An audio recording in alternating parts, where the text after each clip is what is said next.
the one strategy that I went with at the World Championship was just try to just not care and hit it out there. Second place, how far behind was he to you? Interestingly, the second place was Bryson DeChambeau. He was competing in this year's World Championship, and it's so ridiculous actually because he made it from 170 miles an hour ball speed on tour to over 220. So for all you golfers out there, you know what that means. That's like bringing a deadlift from 150 pounds to like 700 in a year. It's totally crazy what he did in terms of numbers. And he transferred all these elements of long drive to his golf game as well. So he's benefiting from that as well. And that's how he won a major championship. He won a U.S. Open. And he was at, I believe, 408 yards in the final. I was at 426. How is your all-around golf game? Well, it's okay. It's like, I believe back in the days, Happy Gilmore kind of created that stigma around putting. So people that hit a long ball can't putt. But most of these guys on tour, not only myself, are actually decent golfers. So you can't really, hit it that far with a crappy golf game, with a crappy swing. That's basically impossible. Most of us are not at tour level, but most of us guys are single-digit handicap. So I was a 3 handicap when I was 14. So it's fairly decent. The one part that I struggle with is I don't have to dial in my wedges and my short irons. So let's say 121 yard shot for me is pretty hard because I hit my shortest club 150. So now hit it 121 or 91 or 87. Tough to time. So that's stuff that I don't really work on, and that's why I'm not really good at it. But that casual round of golf is probably a lot of fun with a lot of those guys. Sure, and that's what I really wanted to get out. A lot of people think that. They think Happy Gilmore, you can go up there, you hit it 2 miles, but you can't putt, you can't chip, you can't, and you can. And that's what I wanted people to know. You're still a great golfer. It's just you can hit the crap out of the ball. I agree, and the other way around is even more effective. When you look at these guys out on tour and what they do, a lot of them in the meanwhile look at us and what we do, what kind of mechanical principles we utilize, and what they can learn from it to hit it longer. Because when you, just like Bryson, when you have a decent short game and all that already in your golf game, then add a couple miles an hour speed to it, and all of a sudden you have different approach shots. All of a sudden you hit it like 30 yards further, and you don't need a 9-iron into the green and go to pitching range, right? Because there's this double benefit. So kind of my next question was, what kind of training devices or what kind of mechanical do you use? Like I see a lot of weighted clubs here, like baseball players with donuts on. Like what's the advantage? What will these clubs speed out of all the devices? There's so many different devices for so many different things because every drill, every swing is different, and they all have their place. So depending on what you want to achieve, you might need a different device. But what became very popular over the last couple of years was speed sticks. So what we do is we swing fresh air. We don't hit a golf ball. We just swing a stick that is weighted a little lighter or a little heavier with different weightings than our golf club, and then go through different training protocols to basically make our bodies move faster. And one of them, for example, is the stack, and they also, that's interesting, have a training protocol in there that incorporates all these mechanical motions too. Because the main difference in swinging faster is changing the swing and make it more powerful. Get rid of the power leaks in the golf swing.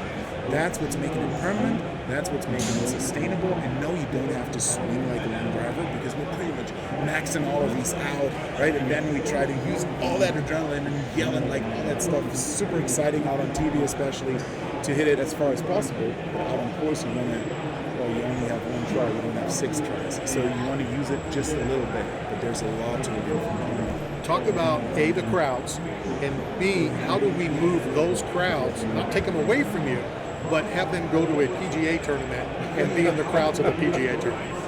I mean, I see the PGA Tour trying to do this at some of these events. I have a feeling they give them a couple of years and then they do way better. But the crowds are different. The crowds are loud. The crowds are more on the make some noise side of things than the stay quiet side of things.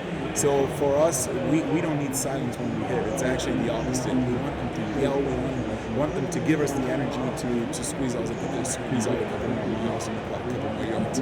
Talk about the club itself. You know, is it a club that you would get at any PGA store? Is it specially made for you? Is it a club that can be used on the PGA Tour? The answer is yes, it's a conforming club. Would I recommend to hit it? I don't think so. Because we're using 2 degrees aloft, up to maybe 5, compared to a normal driver at a store you can buy at like probably 8 the lowest, more like 9, 10 and a half, 11 degrees you see nowadays. And the reason being is at our speeds, these clubs would just produce way too much spin.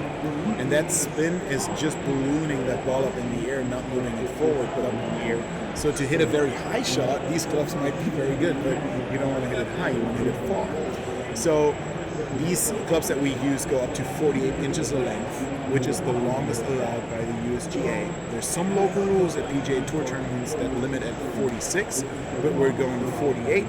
And the spring effect of the club face is limited to a certain number, probably too technical, but we're sticking to that limit. All these rules are being applied to the long drive game as well. So if you wanted to, you could use the club. But myself, I go a little bit up in love when I go out on course. I go a little bit shorter in shaft length because, well, I only have 1 try. I don't have 6. Right. Now, is this a drug tested sport? Like, are there regulations like combat sport, USADA, drug testing? Are there requirements for any drugs or testing you guys have to take? I hope there will be. In 2020, World Long Golf was on their way to implement it, and we got all this in the very beginning. We had all these educational training courses and all that stuff, so you know that you're responsible for your system, like all that. And we undertook all of that, but then COVID killed it. So I hope now with World Long Drive being back, that we get back to the point that we drug test to make it even more legit. Right now we don't, because it's, I would think, I don't know how expensive it is, but I would think it's pretty expensive, and that has not been the focus over the last 2 years. But I hope that it's coming back as well as sports betting. Talk about the tour itself. You know, how many stops? Where does it go? So it's 12 stops in total. The last 3 from August onwards are going to be on TV. 3 events on Golf Channel this year, which is super exciting, and the World Championship being in Atlanta in October. So, Hey, I guess we're going to Atlanta in October. Looks like we'll be in the I think I know section. somebody. Okay, we will do it. Yeah. What about sponsorship?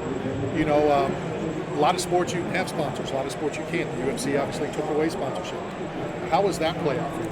it's pretty much the same as on the PGA Tour. So a lot of those guys have individual sponsors, and then the tour itself has sponsors and is looking for more as well.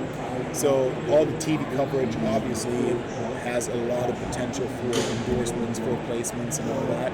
But in the meanwhile, the social media world grew so much, and a lot of us athletes have grown their social media channels as well, which is a great platform for sponsors, so not only for logo placements, but also for actual endorsements. And well, if you want to check it out, you can check out at World Long Drive on Instagram, for example. It's growing. They already posted the first couple videos with a lot of athletes. And if you want to check out the tour, you can go to worldlongdrive.com, and you see the whole schedule, and everything's on there. This isn't your first interview. Nah, he's a pro. He's a professional. It's not even my first language. Can you walk around at home? I mean, are you like a rock star? You know, and we joked about it, earlier. The big drive, the long drive. Everybody loves that. I mean, are you treated like the rock star? Well, when I'm in the Munich city center, they don't care at all because golf is not really a thing in Munich or in Germany in general, or in Europe a little bit more in the UK. But as soon as I touch a golf course, people love it. People ask me all these questions, just like yourself just did, and they all want to hit the ball first. And why wouldn't you ask these guys that hit the balls the longest? And over here at the PGA show, it's absolutely crazy what this did to all of us athletes, because at some point, like 5 years back, we just loved playing golf. We loved hitting the ball as far as possible. And now with social media growing, with YouTube especially growing, a huge fan base grew. And well, just over the last 2 days, I saw what it did to the whole market. It's crazy. We talked earlier about back in the day, my foursome. Well, I'm going to put that foursome together. Only number 4 is now gone because 3 moves to 4, 2 moves to 3, Steve Monroe moves to 2. We have our new number 1. Where do you want me at? Yeah, you ain't even mentioned. I'll drive the car. How do people? I'm in for the party. How do people follow you? Are you on Instagram, Twitter? Yeah.